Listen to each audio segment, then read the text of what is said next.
Picture this. An employee wakes up at 6 o'clock in the morning and goes to log into their company network. Pretty soon it's obvious something is wrong. The usual services aren't working. Files are not where they're supposed to be, or they are simply not activating.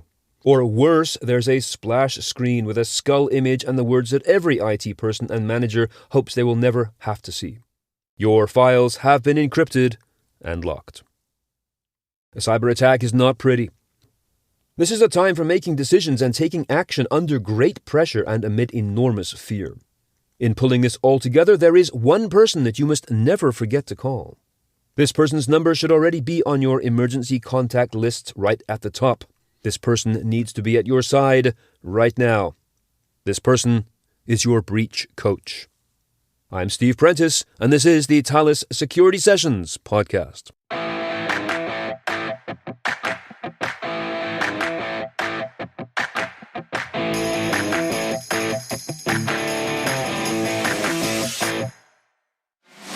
Whew, that's a stressful opening. But nothing like as stressful as recognizing yourself and your company as the latest victim of a cyber attack. It is therefore my great pleasure and relief to have as my guest Dan Michaluk, National Co-Leader of Privacy and Cybersecurity at the law firm BLG in Toronto, Canada.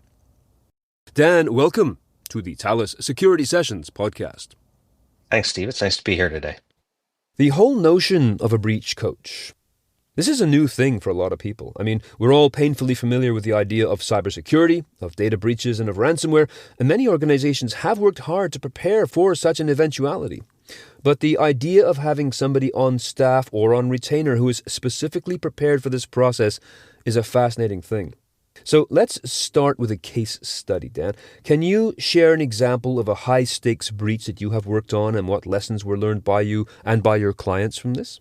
Yeah, sure.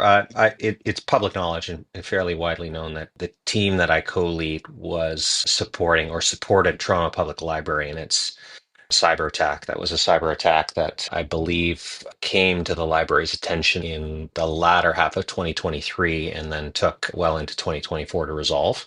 I can't comment about that incident at all, and I won't, but I can talk about learnings in general that our team is kind of focused on right now. And I would say that our greatest learnings right now are all focused on trying to help organizations notify individuals affected by mass data theft more quickly. So you lose hundreds of gigabytes of data. And in the past, we would default to what's been called the standard, which is to do like individual file analysis and notify individuals about how they specifically are affected. And there's certainly a trend and a greater tolerance for analyzing data sets as a whole and notifying populations, which is much faster. So we're making an adjustment. We're following the trend, and we're helping our clients be a little more efficient in getting through these incidents. What's the best practice for alerting populations? Does it come down to a mass emailing to everyone on a list, or is there something more efficient than that? You can do a mailing, but mass notifications are commonly done online. So you put up a notice on your website that says if, for example, you received this service between this date and this date, you are likely to be affected, and the data elements associated with the exposed information are as follows. Much quicker and much easier, although there's a degree of uncertainty in defining the population always. That's the trick in this, is gaining enough comfort with the population-based notice to actually go ahead and do it. When libraries or small towns are attacked, it always seems to be a bit of a surprise, at least to an outside observer, given that they are not the big brand names, and they seem to be much more of a soft target. Some experts have suggested that they are ransomware targets specifically because they are so well insured, generally, and that they pay up quickly. Is that what you have seen? Well, you use the term softer target, which I think we should come back to, but our team works particularly in the public and the health sectors, provincial public, municipal public. We focus on that, and those sectors do seem to be targeted right now. And I don't know why. I can theorize, it could be because they're perceived as information-rich targets. It could be because they're perceived as soft targets, as you say.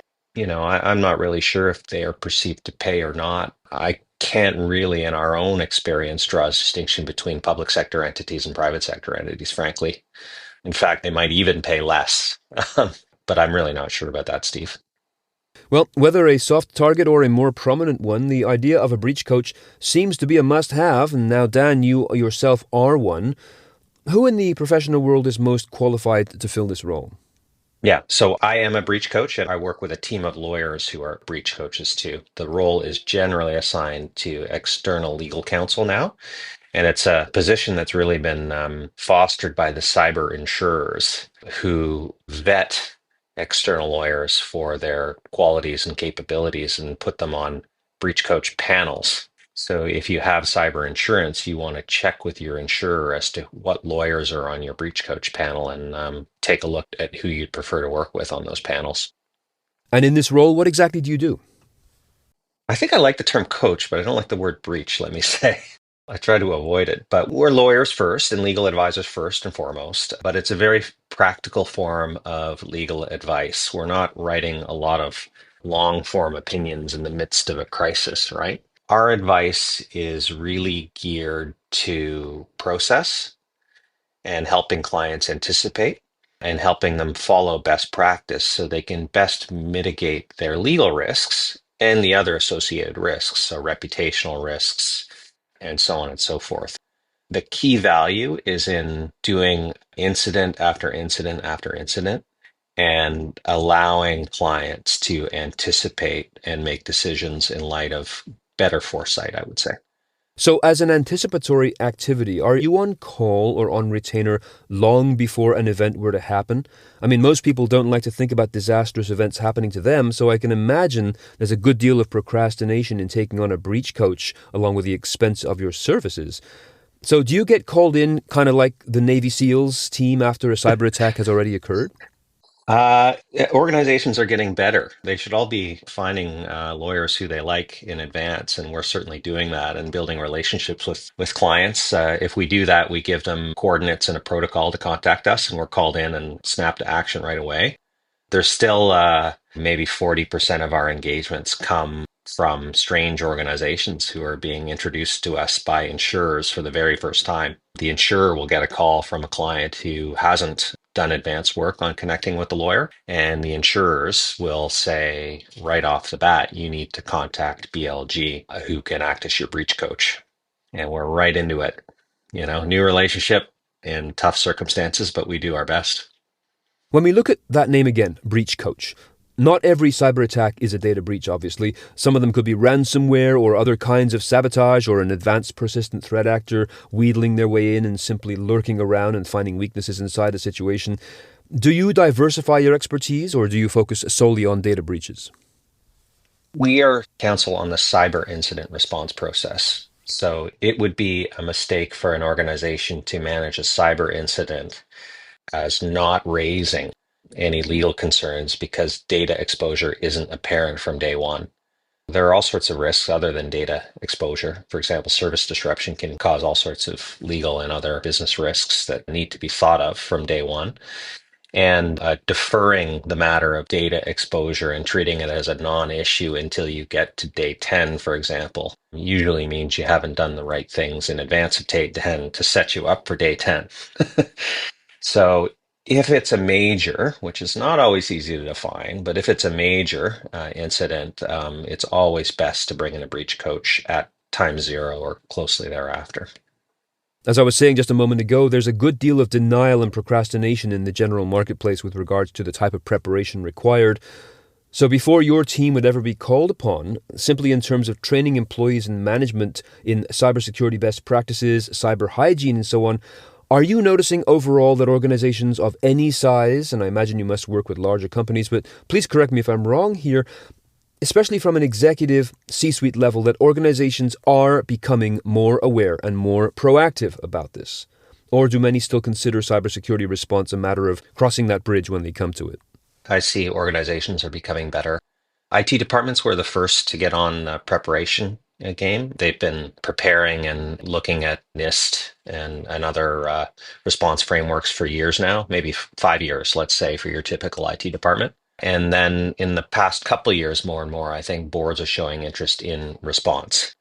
And when the boards are interested and when the IT teams are interested, all of a sudden you have executive leadership in the middle becoming interested as well. And I think you really need all three groups to be engaged, and we're seeing more and more of that now. In terms of the situations that you have seen thus far, is there anything that has surprised you? What is the most surprising or maybe unexpected challenge you have faced when dealing with a breach? So we're always trying to anticipate the surprises. It's part of that service, right? Anticipation and talking in terms of risks and probabilities. So this bad thing is likely not going to happen, but you should be aware that it's this percentage likely to happen. So we try to anticipate and avoid surprises. I think the most surprising thing is I can think of is we had a threat actor just disappear, which they do from time to time. Maybe law enforcement is closing in or something, so they go from an identified entity to nothing overnight, and always a risk. We had an approval on a ransom payment that was made, and prior to payment, luckily, the threat actor just vaporized and went away. So those are, that's about as big and surprising as we want to deal with. And again, it's our job to kind of let the clients know that that's a possibility, so they're able to kind of weigh that risk. And that leads perfectly to the issue of establishing a policy around whether to pay ransoms or not pay ransoms. Governmental agencies all around the world are often very good at saying don't pay ransoms, and some companies don't, but others simply see it as the cost of doing business. Obviously, that's a topic you guide your clients on, but is the idea of not paying a ransom, this proactive idea from a government agency to say don't pay ransoms on any account, or is this more of a pie in the sky concept? Yeah, that policy is discussed more and more. I think it has to be approached carefully because it's becoming rarer and rarer, but there will be situations where there's let's call it a significant data loss issue that really warrants payment, right? I'm not talking about data suppression, where you're paying a threat actor to delete information that's been stolen. I think that's a more tenuous proposition always and difficult. I'm talking about where there has been a significant backup problem that's led to a scenario in which critical business records will simply not be there unless you pay for a decryptor and try to decrypt. In that scenario, you can cost the recovery. Those records will need to be manually recovered and rebuilt. There are various means to do that. And you can kind of put together a number and a timeline. And then it's that cost, that number, and the timeline that can be avoided by payment of a ransom. And I think in some circumstances, it will be a compelling case to pay. Again, more and more rare, but are the policymakers who are interested in that option accounting for that? Because there's a cost to the policy in that scenario. What are you observing with regards to the threat actors themselves? I mean, cybercrime is a very profitable industry. Have you seen, let's say, an evolution in skills or approaches or even the corporate structure of threat actors? I mean, there are different types of threat actors, of course, numerous levels from nation states down to smaller gangs. I have observed myself many of them are getting more sophisticated, if only to compete with each other. So are you seeing anything with regards to how things have changed over the last, let's say, 5 years in the performance of cybercrime gangs? Yeah, I'll say, Steve, I'm not the best threat intelligence expert. Like, we deal with threat actors all the time, but we hire threat intelligence experts to give us threat intelligence. So I'm one step removed from that. Most of the criminals that we deal with are organized ransomware gangs. They have capabilities that I perceive as good. They're certainly good enough to get into the networks of our clients, and it's hard to secure a network from characters like this. If they're a branded actor, and most of the threat actors that we deal with have a brand and a business name that they trade upon, they're fairly reliable in their dealings, right? They're trading on their name. So you can count with a fairly high degree of probability that if you pay them for something, they're going to deliver the something, like 95% likely. And you can count with a fairly high degree of probability that if you don't pay them and they're threatening to do something like leak data on the dark web, they will. So that's who we're dealing with. Most are using double extortion nowadays. And we saw that come up maybe 2 or 3 years ago now and is the consistent norm. Other than that, it's pretty standard and stable, I would say, from my perspective at least. Double extortion being a tactic in which cybercriminals not only encrypt a victim's data but also threaten to leak or sell it, which remains a risk even if the victim restores their data from backups. There are some of the more sophisticated threat actor players who provide help desks even and tutorials to assist their victims in not getting caught again, which is nice in that kind of genteel James Bond villain type of niceness. But Yeah. going back to the description of a cyber attack that I used in the opening of this episode, the employee has woken up 6 o'clock in the morning to a very different workday. When do you come into the picture?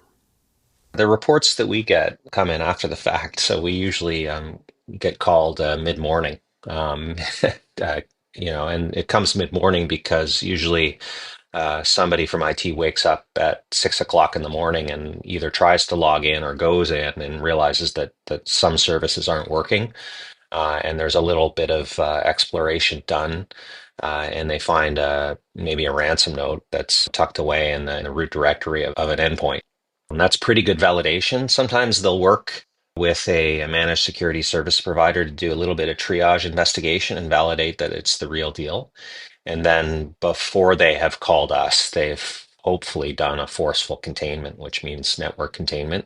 Firewalls go up and all services come down. All of that happens before they contact us at like 9:30, 10:30 in the morning. And then we get the call and we will immediately line up.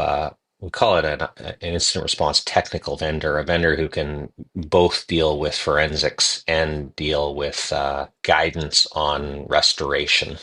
Those things come together because if you're restoring without a view to the investigation, you will pave over your evidence basically. So that's how it starts. Your team at BLG is now well known for their role in breaches or cyber attacks of this nature. So the company calls you in. If it was feasible, do you think it would have been a good idea for that victim organization to have established a breach coach person or department internally? Someone in their own legal department to take care of this? Or is it better that they rely on external experts? Yeah, unless you can find a retired breach coach who's been on the front lines doing hundreds a year, you're probably best to go external. I mean, the value in our services is based on that experience that is always up to date and that's ongoing. And if you go internally, again, you could have a great mind, maybe even someone that's a former breach coach who knows a lot, but won't have the up-to-date knowledge of process. Well, that's a classic as-a-service model right there. Staying on top of what's going on right now.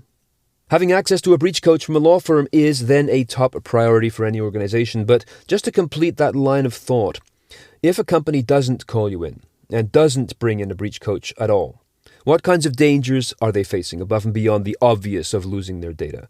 What are the dangers to a company if they do not proceed with your particular expertise? Well, I mean, you can do all this yourself, but what we really try to do is keep organizations on best practice in a context in which these attacks are highly visible, right? In the olden days, and this was the reality maybe 5 years ago, organizations would hire a recovery company, right? And they would use the recovery company for its expertise in recovering the network, and they would kind of ignore all the other stuff. The challenge is that these incidents, even that incident, assuming network containment, would be very visible to employees, customers, the public, and stuff. And it's that visibility that creates a whole bunch of pressure to do it the right way. So again, if that IT company doesn't appreciate that there's some due diligence that needs to be put into the data theft issue, they may pave over data, and then you're in a hole eventually managing all those stakeholders. It still happens. We had one recently too, where a company went through a restoration exercise without engaging us. They had a ransom note, but they didn't think it was real. So they didn't engage with the threat actors, which is important to control your adversary and keep your adversary visible. And they finally realized that the threat was real when some data was actually published on the dark web. We were engaged at that point, and then we're working on getting the data taken down. It's already out there, so we're not as in control as we would have been if we started on day one and walked them through the kind of the best process. That's a very interesting point about engaging the adversary, something that's not often mentioned. Thinking further about things that are not sufficiently mentioned, what are some of the things that organizations could do today to be better prepared for a breach and maybe not even need your services? There's a whole range of things that you could spend to avoid a breach. One of the more expensive things that I think is important if you're in a sector that's being targeted is having a best-in-class endpoint detection tool on your network and have that monitored with a 24/7 SOC. It's just pricey and out of range for many of the entities that we deal with. In hindsight, becomes something that weighs heavily on them. We should have spent the money on this, and they try to after, and some have the money and some don't. But it's a very important piece of protection. So as a final question, the big new elephant in the room is, of course, AI. I recognize that, as you said, you operate one level removed from direct cybersecurity, as opposed to focusing on threat intelligence specifically, but do you have any words to say about AI? Clearly, threat actors are already using AI for any opportunity to improve their criminal skills. Do you give advice to organizations with regards to their use of AI and generative AI within their organizations? What should they be careful about at this moment? Yeah, we're dealing a lot with AI, not on security mandates really, but from a general governance perspective, right? Like, are you adopting AI with a thoughtful appreciation of the risks? Who's approving the tools? What tools are they? What processes have you gone through in vetting them? That's not about the cybersecurity threat and about the threat actors' use of AI. I wonder about that. I think most of the organizations we deal with are not being picked off by sophisticated AI spoofing or phishing schemes, right? They're getting picked off by the basic stuff, unpatched vulnerabilities because they haven't been able to keep up, regular phishing, which may be AI enabled, right? Like the phishing messages are getting better than we've seen before, obviously, and other really low hanging fruit, right? It's the basics that really need to be tended to. And maybe if you're a bank or a military entity, you've got to be concerned about really sophisticated AI-based attacks, but it's not something that comes up day to day for our practice. So the low-hanging fruit still works. Well, Dan, you have delivered a compelling set of circumstances as well as reasons for having a breach coach on speed dial. I truly appreciate you giving us your time in this way today. Do you have any final thoughts? Anything else that I might have missed? No, other than I think this is the theme of the presentation, is that breach coaches are really valuable advisors who can help organizations prepare. If you don't have one in mind, you should reach out and figure out who's on your insurer's panel of breach coaches and talk to a couple and have them brief you on various things and learn about the gaps between your incident response plan and the reality of attacks. And there's a lot of value in that for very minimal investment, and it's something that I'd encourage everybody to do. Dan Michaluk, National Co-Leader of Privacy and Cybersecurity at the law firm BLG in Toronto. Thank you very much for joining me here today on the Thales Security Sessions podcast. Really nice to be here, Steve. Thanks for the invite. Remember, if you like what you hear, be sure to subscribe and tell a friend or a colleague or a client or your breach coach or all of them about the Thales Security Sessions podcast. We will be back again soon with another episode and another discussion on the topics that you need to know about to successfully carry on in the business of information security. Until then, I'm Steve Prentice. Thanks for listening.